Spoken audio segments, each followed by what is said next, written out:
தம் கிருபை பெரிதல்லோ என் ஜீவனிலும் அதே இம்மட்டும் காத்ததுவே இன்னும் தேவை கிருபை தாருமே இன்னும் தேவை கிருபை தாருமே.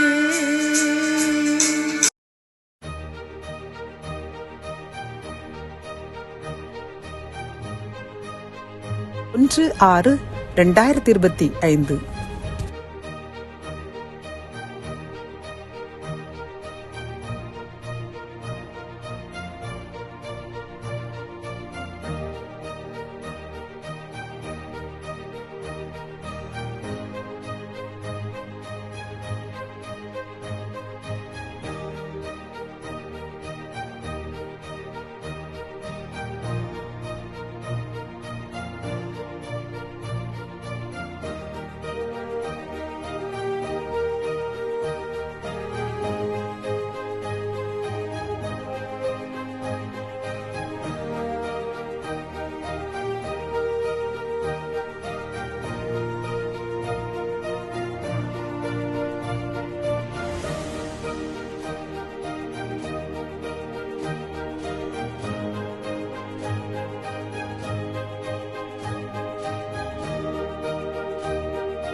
தானியேல் 2ஆம் அதிகாரம் 21ஆம் வசனம்.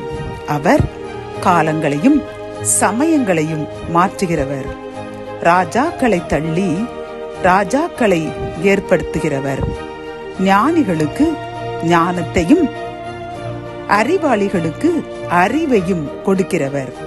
கத்தோலிக்க வேதாகமம் இவ்வாறு கூறுகின்றது. காலங்களையும் பருவங்களையும் மாற்றுபவர் அவரே. அரசர்களை விலக்கி மாற்று அரசர்களை நிலைநிறுத்துபவர் அவரே. ஞானிகளுக்கு ஞானம் வழங்குபவர் அவரே. அறிவாளிகளுக்கு அறிவை அருள்பவர் அவரே என்கின்றது. பிரியமானவர்களே, இன்று இந்த கிருபையின் வார்த்தைகள் மூலம் கர்த்தர் நமக்கு கூறும் ஒரு நல் ஆலோசனைகளும் அறிவுரைகளும் என்னவென்றால், உலகத்தில் நடைபெறுகின்ற ஒவ்வொரு காரியங்களும் கர்த்தர் கரங்களில் இருக்கின்றது. காலங்கள், சமயங்கள், அரசாட்சிகள், பதவிகள், பட்டங்கள், அறிவு, திறமைகள் அனைத்தும் அவர் கையில் உள்ளதாம். பிரியமானவர்களே, அவர் அவர்களுக்கு பிரியமானவர்களுக்கு, அவருக்கு பிரியமாய் நடப்பவர்களுக்கு அந்த பதவிகளையும் ஆசீர்வாதங்களையும் ஞானங்களையும் வழங்குவார் என்று தெளிவாக இந்த கிருபையின் வார்த்தைகள் மூலம் கர்த்தர் கூறுகிறார். நீங்கள் நினைப்பீர்கள், எனக்கு ஞானமே இல்லை, எனக்கு திறமை இல்லை, எனக்கு எப்படி நல்ல வேலை கிடைக்கப் போகின்றது, எப்படி என் பிள்ளைகளுக்கு ஒரு ஆசீர்வாதமான வாழ்க்கை, வேலை வாய்ப்புகள், வசதிகள் வரப்போகின்றது என்று நீங்கள் கலங்கி கொண்டிருக்கலாம். ஆனால் கர்த்தர் கூறுகின்றார், அப்படியல்ல. காலங்களையும் சமயங்களையும் மாற்றி ராஜாக்களை தள்ளி நான் ராஜாக்களை ஏற்படுத்தி உங்கள் சந்ததிகளை ஆசீர்வதிப்பேன். உங்கள் பிள்ளைகளுக்கு தேவையான ஞானத்தையும் அறிவையும் கொடுத்து நீங்கள் கவலைப்பட்டிருக்கின்ற இந்த கவலைகளை மகிழ்ச்சியாக மாற்றும் அளவிற்கு இரட்டிப்பான நன்மைகளால் உங்களுக்கும் உங்கள் சந்ததிக்கும் அளிக்க என்னால் முடியும் என்று கூறுகிறார். பிரியமானவர்களே, அப்படி என்றால் நாம் என்ன செய்ய வேண்டும்?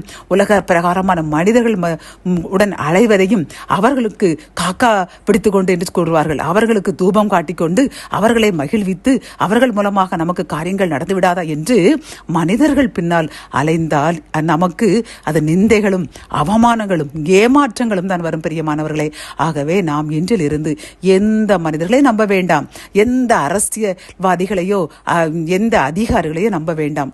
இறைவனை மட்டுமே நம்புவோம். ஏனென்றால் அவர்தான் அரசர்களை மாற்றி வேறு அரசர்களை நியமிப்பார், அதிகாரிகளை மாற்றி வேறு அதிகாரிகளை ஏற்படுத்துவார், பதவிகளையும் பட்டங்களையும் ஞானத்தையும் அளிப்பவர் அவர் மட்டும்தான். ஆகவே அவரை மட்டுமே நம்பியிருப்போம், அவர் காலில் விழுந்து கிடப்போம், அவரை மட்டுமே நன்றி தூதி கூறி அவரிடமிருந்து ஆசீர்வாதங்களை பெற அவருக்கு பிரியமாய் வாழுவோம்.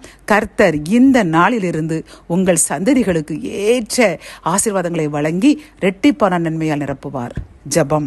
என் அன்பு தகப்பனே, இந்த கிருபையின் வார்த்தைகள் மூலமாக அப்பா, நாங்கள் எங்களுக்கு காரியங்களை வாய்க்க வேண்டுவதற்காக அதிகாரிகளையோ அல்லது வேறு மனிதர்களையோ நம்புவது வீண், என்னிடம்தான் அனைத்தும் உள்ளது என்று அருமையான இந்த கிருபையின் வார்த்தைகள் மூலமாக எங்களுக்கு உணரச் செய்திருப்பா. இந்த செய்தியை கேட்டுக்கொண்டிருக்கின்ற சகோதரனோ சகோதரியோ ஏதோ ஒரு காரியத்திற்காக மனிதரை நம்பி இருக்கலாமாப்பா. அதற்காக அவர்கள் இப்பொழுது மன்னிப்பு கேட்கின்றார்கள். இன்றிலிருந்து உம்மை மட்டுமே நாங்கள் நம்பி வாழுவோம். நீர் எங்களுக்கும் எங்கள் சந்ததிகளுக்கும் அனைத்து காரியங்களையும் வாய்க்க பண்ணி எங்களையும் எங்கள் சந்ததியும் மகிழ்ச்சியாக வாழ வைப்பது உமது கரத்தில் உள்ளது என்று உம்மிடம் நாங்கள் சரணடைந்து விட்டோம். எங்களையும் எங்கள் சந்ததியும் ஆசீர்வதிங்க. மீட்பர் இயேசுவின் மூலம் ஜெபம் கேளும் நல்ல தகப்பனே, ஆமேன்.